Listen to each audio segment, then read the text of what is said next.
Indian super league ക്ലബ്ബുകളൊക്കെ അടച്ചുപൂട്ടലിൻ്റെ വക്കിലാണ് എന്ന് നമ്മൾ ഇന്നലെ പറഞ്ഞു. ഞാൻ പറഞ്ഞല്ല, കേരളത്തിനകത്തുനിന്ന് ഒരു ആർട്ടിക്കിൾ ഉദ്ധരിച്ചുകൊണ്ട് ഞാനൊരു വീഡിയോ ചെയ്തതാണ്. ഇപ്പോൾ ഏകദേശം കാര്യങ്ങൾ അതേ ഗതിയിലേക്ക് പോകുന്നുണ്ട് എന്ന് വേണമെങ്കിൽ ഇപ്പം വിശേഷിപ്പിക്കാം. കാരണം ഒഡീഷ FC ഓഗസ്റ്റ് 5 മുതൽ ഉള്ള എല്ലാ കോൺട്രാക്റ്റുകളും, അത് പ്ലേയേഴ്സിനായാലും സ്റ്റാഫിനായാലും എല്ലാവർക്കും ഉള്ള കോൺട്രാക്റ്റുകളെല്ലാം സസ്പെൻഡ് ചെയ്യുന്ന ഒരു അവസ്ഥയിലേക്ക് എത്തിയിട്ടുണ്ട്. അതൊരു താൽക്കാലിക അവസ്ഥ മാത്രമാണ് എന്ന് പറയുന്നുണ്ടെങ്കിൽ പോലും ഓഗസ്റ്റ് 5 മുതൽ സ്റ്റാഫുമായിട്ടുള്ള എല്ലാ കോൺട്രാക്റ്റും സസ്പെൻഡ് ചെയ്യുക എന്ന് പറഞ്ഞാൽ അത് ആ ഒരു എംപ്ലോയീസിൻ്റെ ചില അവസ്ഥകളിൽ ഉണ്ടാക്കുന്ന ബുദ്ധിമുട്ടുകളും കൂടി നമ്മൾ കൺസിഡർ ചെയ്യേണ്ടതുണ്ട്. ഇത്തരത്തിലെ ക്ലബ്ബുകൾ കോൺട്രാക്റ്റുകൾ സസ്പെൻഡ് ചെയ്ത് തുടങ്ങുന്ന അവസ്ഥയിലേക്ക് വരികയെന്ന് പറഞ്ഞാൽ അതൊരു ക്ലബ്ബിൻ്റെ മരണമണി മുഴങ്ങുന്നതിന് തുല്യമാണ്.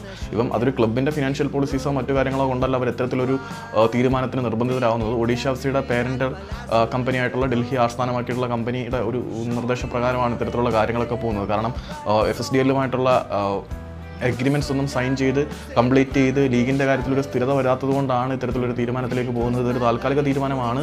എന്തെങ്കിലും കാര്യങ്ങൾ നടപടിയായി കഴിഞ്ഞാൽ വീണ്ടും എല്ലാം റീഇൻസ്റ്റേറ്റ് ചെയ്യുമെന്നാണ് അറിയുന്നത്. എന്തായാലും കോൺട്രാക്റ്റുകൾ സസ്പെൻഡ് ചെയ്യാൻ ഒരു ക്ലബ്ബ് തീരുമാനിച്ച് ഒഫീഷ്യൽ ലെറ്റർ അയച്ചു തുടങ്ങിക്കഴിഞ്ഞാൽ ഇതൊരു സീരിയസ് ഇഷ്യൂ ആയിട്ടാണ് എനിക്ക് തോന്നുന്നത്. നിങ്ങളുടെ അഭിപ്രായം കമൻറ്റ് ചെയ്തേക്കും.